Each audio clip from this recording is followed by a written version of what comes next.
अछि हमरा सबके घर में जतेक भी छलैया रद्दी सद्दी वाला कपड़ा जे कियो नहीं पहिरे छलैया ओ कपड़ा सबके आई बनते सीरक तोशक जे मतलब हमरा नहीं बुझल है ओ जे उछैन पर तोशक हाँ तोशक बनते और ओ तोशक कते सुंदर बनते जना कि कपड़ा सब होय छै ना ओ कपड़ा सबके रुइया बना दै छथिन अथी क के मशीन में डाल के तो ओहे बनते। दाई की करे छियै दाई की करे छियै अच्छा ई सीरक में रुइया बन जेतै कपड़ा सब तोशक बना दै छियै सीरक ने अच्छा तोशक अरे ई ओकर पैंट छै एकरा में ध दही ई सूट पर का पैंट छै अच्छा तो देखियो वहाँ सब ई धुना रहल छै मशीन से रुइया बनते एकर ई वजन भर रहल छै एतऽ कपड़ा सबके एकर सीरक बनते और हमर जेहा बनते तो ओकर तैयारी में लागल छियै। आब ई नाप ल रहल छै जे कतेक इंच छै की कोना छै ओहि हिसाब से बनेता पिछला नीचा के चौकी कत ल लेले तब ऊपर वाला के ल रहल छै त देखियो सब गोटे आब अहाँ सब कहबै जे किछो के ब्लॉग डाल दै छै है गद्दा एगो ऊपर के दूगो चौकी के एगो वहां पलंगड़ी के ठीक बा पलंगड़ी से भी बड़ा बना ताकि सब आदमी जाए जिसको झपा जाए ना तनी नमहरे निक लगै छै हां तो सुना और ये देखियो 42 किलो कपड़ा छै और एकरा धुनाई के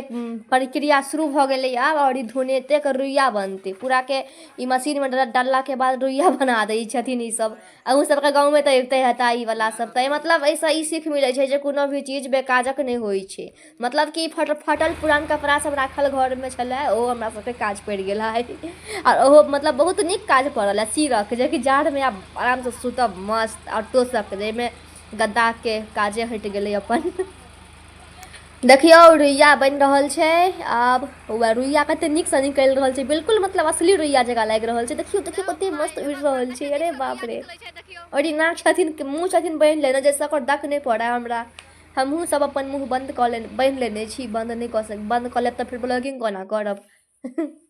और हमरा ई सब पूरा तो टोटल बनेलौ हम सब दूगो तोशक बनेलौ है एगो सीरक बनेलौ है और 3टा की 4टा तकिया से हो बनेलौ है टोटल के पैसा लागल हमरा 4000 रुपया आ हम सब 42 किलो कपड़ा दलिए त अहाँ सब गोटा कमेंट में लिखू ठकेनौ नहीं मतलब कि जैसे हमरा सब के घर में राखल छले कचरा बन के देखियो कते की निक यूज भ रहल छै एकर देखियो केना पीटे छथिन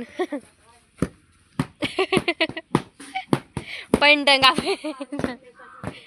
बन गेलै सबटा माँ बन गेलौ बढ़िया आबै छौ दोसर छै एकटा बन गेलै दोसर छै दोसर देखियो केना पिटा रहल छै अच्छा ई सिएतै न ओ ल लेबै ओ वाला में सुत रहल छलौ नींद लागल छलै बहुत समय लग जाइ छै पड़े सब में और हैया ई सीरक छै ई सीरक बनतै ऐसा दूटा बनलै तोशक आ एगो सीरक बनतै आ 3टा तकिया पहिल वाला में तो हम सुत रहल छलौ नींद लागल छलै दोसर वाला में फिर उठ गेलौ हम के इसमें बहुत समय लागे छै और अक्कर बुझियो मतलब ऐसा बड़का वाला बनलै है पहिल वाला छलै ऐसा बड़का वाला और दोसर वाला जे बनलै है त ई देख रहल छी और एगो सीरक से हो बनतै त सीरक बहुत मोट छै त पूरा टोटल 42 किलो कपड़ा छलै और ई प्रोसेस छै एकर